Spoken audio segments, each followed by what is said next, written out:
কালকে ঈদ, সে উপলক্ষে ঘর পরিষ্কার করতেছে তামান্না, ঘরের বেড়া। তামান্না ভালো করে পরিষ্কার করো। হ্যাঁ, তামান্না লেখাপড়ার পাশাপাশি কাজও করে, আস্তে আস্তে সবই শিখতে হবে।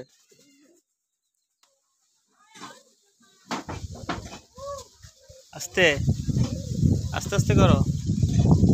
মোড়া থেকে নামো, নাইমা সুন্দরভাবে করো নিচে। উপরে উঠলে সে মোড়াতে উঠবা।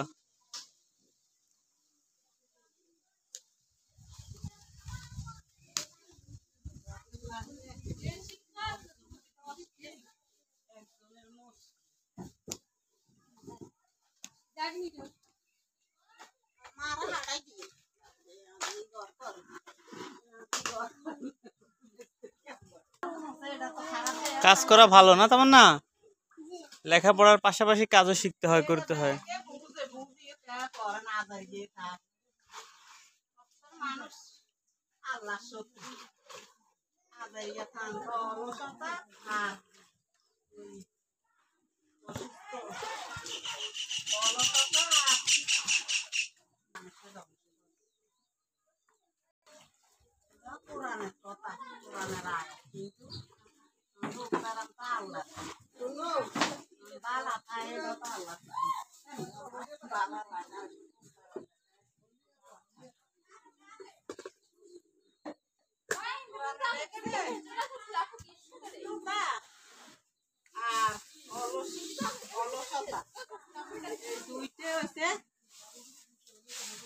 সংসার মানে